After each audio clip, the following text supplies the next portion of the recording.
I want to quickly preface this video by saying everything you hear in this video was written by me for one of my master's classes. I don't touch on every little thing during the steroid era, mainly because I had a page limit cap of 8 pages. And before anyone asks, I actually got a 95% in the class and an 85% on the paper. I was docked because I didn't elaborate more on how I would personally have handled the steroid crisis, but my professor did note that the essay was really well written and full of interesting information. Alright, enough with the prelude, let's get into this video.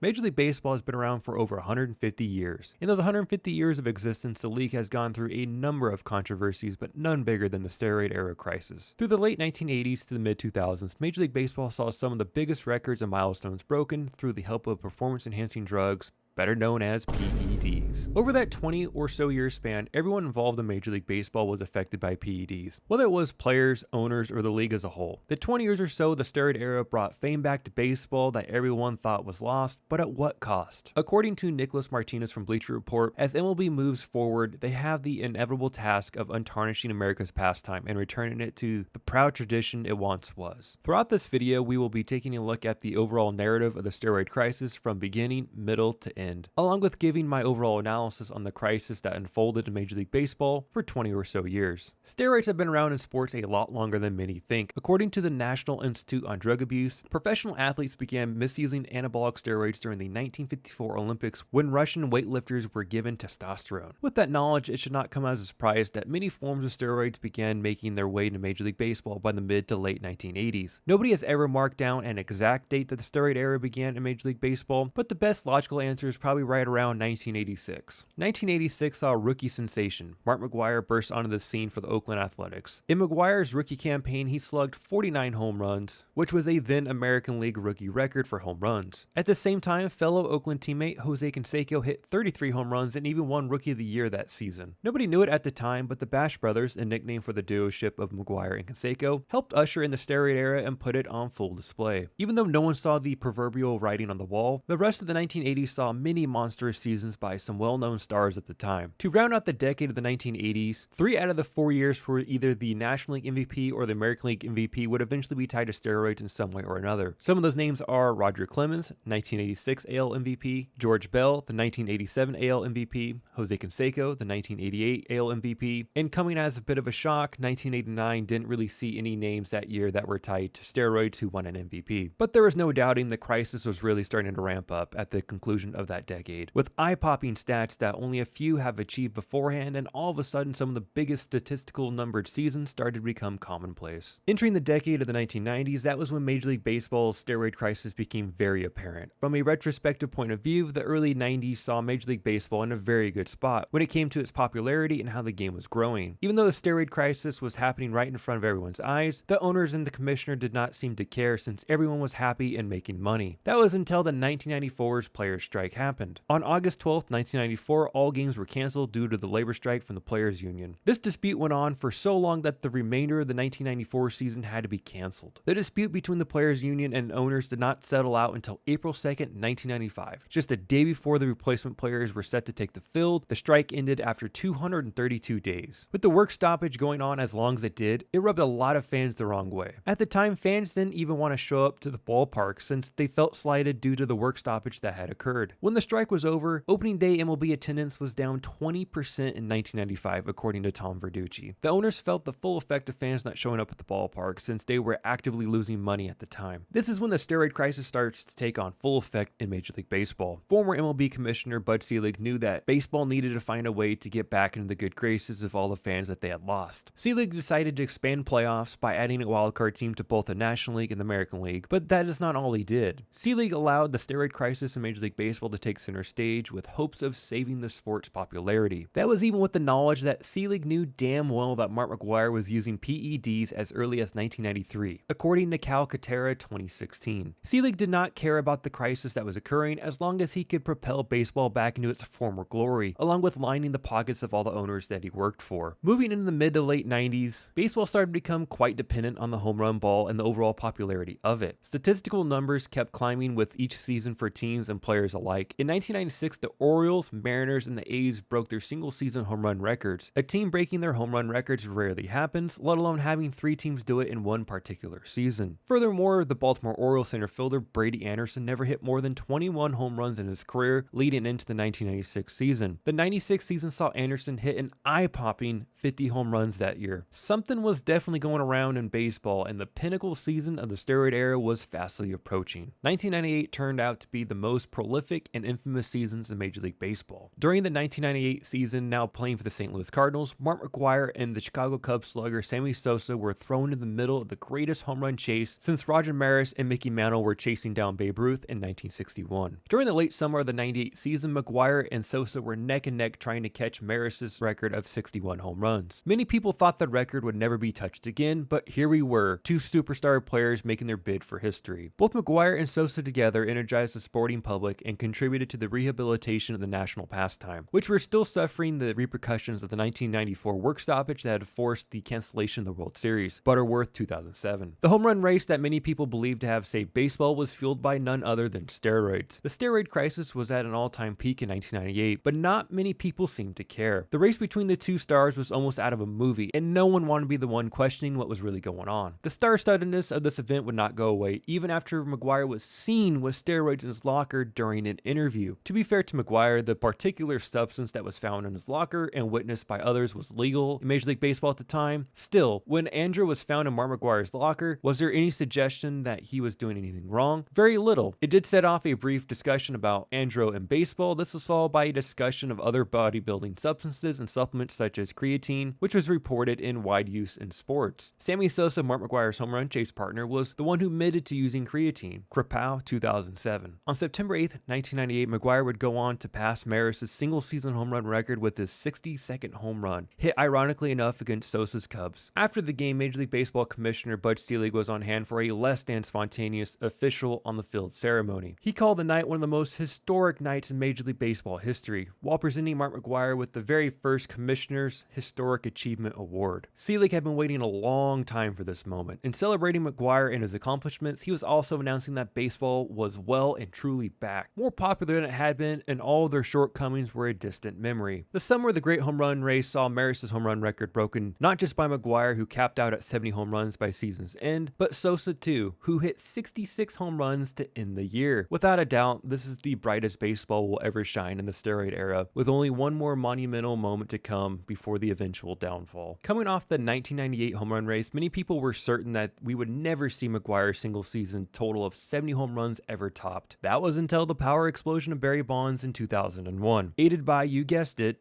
steroids. Bonds was looked at as a generationally talented player with his early days for the Pittsburgh Pirates, but whenever he signed his massive free agent deal with the San Francisco Giants in 1992, something strange started to happen. The preceding years with the Giants, Bonds started to put on mass that was very unlike his previous physique. Retrospectively, this was in large part due to his steroid use. With Bonds' great God-given ability at the plate, Bonds started going on a home run tear, culminating in his 2001 season. Just 3 years removed from the 1998 home run chase between Sosa and McGwire, Bonds broke McGwire's single-season home run record. Bonds went on to hit 73 home runs during the 2001 season. Let me reiterate that one for a second. He hit 73 home runs that season. It was at this point many fans and even media members started to question what was happening in baseball. The magnifying glass really got pressed to Bonds due to his horrible relationship with the baseball media. Where Sosa and McGwire were beloved by all, Bonds was hated by pretty much everyone but Giants fans. Bruce Jenkins, a sports writer for the San Francisco Chronicle, called Bonds probably the most consistently bitter, arrogant, and standoffish player in Giants modern history. Due to his relationship with the baseball media, Bonds breaking the home run record did not set well with the powers that be in Major League Baseball, and that is when the steroid era began to unwind. It was finally time for Selig to quit turning a blind eye to what was going on and address the elephant in the room. Over the next 4 years, the talk of steroids never left the conversation for baseball fans and writers. The use of steroids in baseball became such a big deal that it even got put in front of Congress, and the baseball players at that time really started to feel the heat. One of the main suppliers of steroids for the players at the time was Bay Area Laboratory Cooperative, also known as Balco. The case was brought before a grand jury. The The Balco case led to convictions for Conte and Anderson, Barry Bonds' personal trainer, and along the way, the grand jury testimony was leaked that revealed players Jason Giambi, Barry Bonds, and Gary Sheffield had all used steroids. When this news was released to the public, Major League Baseball was thrust into the hottest water that they have ever been in. This started a big stretch of players who were brought before Congress to testify about their knowledge of steroids in the sport. Most famously were Rafael Palmeiro and Mark McGwire's testimony in front of Congress. McGwire refused to talk about the past, and Palmeiro blatantly lied about his steroid use. All this did was further sink the once beloved sport into more turmoil and chaos. In-depth investigations were launched, digging into Major League Baseball and its blind eye it was turning to steroid use. In late 2007, the Mitchell Report was released to the public for all to hear. The Mitchell Report, or Report to the Commissioner of Baseball of Independent Investigation into the Legal Use of Steroids and Other Performance-Enhancing Substances by Players in Major League Baseball, is the result of former United States Senator George J. Mitchell's investigation into the use of anabolic steroids and human growth hormone in Major League Baseball. The 409-page Mitchell Report, released on December 13, 2007, covers the history of the use of the illegal performance-enhancing substances by players and the effectiveness of the MLB drug testing program. It also provides Senator Mitchell's recommendations regarding the handling of the past illegal drug use and future prevention practices. The Mitchell Report names 89 Major League players who were alleged to have used steroids or drugs, according to the Baseball Almanac 2023. Major League Baseball did start testing for PEDs in 2003, but the punishments were hardly anything at all and still incentivized players to take steroids. This implementation of testing was highly scrutinized. It was not until the fall of 2005 where Major League Baseball, still under pressure from Congress, players, and owners, announced a new drug agreement in which first testing offenses resulted in a 50-game suspension, second a 100-game ban, and third lifetime suspensions. A combination of these events over a few-year span was the death blow for the steroid era crisis in Major League Baseball.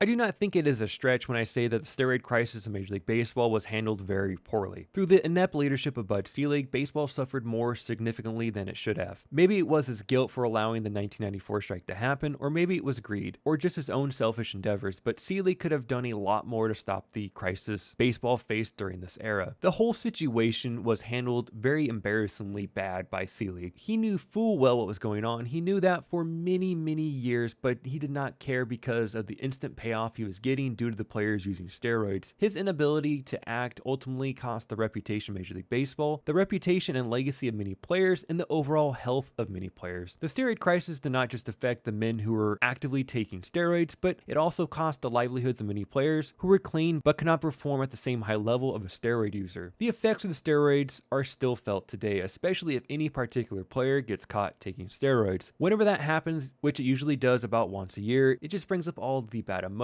and animosity that is associated with the steroid era. Even though Major League Baseball has never fully recovered from this crisis, Selig was still enshrined in the Hall of Fame due to his long tenure as baseball's commissioner. Gotta like that one. It is utterly baffling to me how he has skated through all the criticism and did not really do anything to negate or fix one of the biggest organizational crises in American history. Organizational crises tend to come and go, and most of them are eventually forgotten to Father Time. I can unequivocally say that Major League Baseball is not one of those organizations. The steroid crisis raged on for close to 20 years in Major League Baseball. Yes, it brought upon some historic moments, but at what cost? The overall ramifications of the lack of action that were set in motion all those years ago are still being felt today. Only time will tell if Major League Baseball is ever able to overcome the steroid era crisis and recapture the gleeful eye of fans and usher in a new golden age of the game. Alright, we're going to add a little epilogue here to the video. Hopefully you all enjoyed the video. Like I said, this was an essay that I did write for one of my master's classes. And I know I didn't touch on every little thing about the steroid era. Believe me, I think you can write a 25, 30-page essay about the steroid era crisis in Major League Baseball. But I kind of hit the broad strokes and the main things that I thought were important. So hopefully you enjoyed the video. And with that said, let me know your thoughts on the steroid era down in the comments below. Do you miss that time in baseball? Are you glad it's over? I'm just really curious to see how everyone's feeling about that era of baseball now, since we're pretty far removed from it. I just want to hear everyone's thoughts down in the comment section below. And while you're down there, if you can like the video and subscribe to the channel, that'd be greatly appreciated. Until next time, guys, everyone have a great day. Thanks for watching.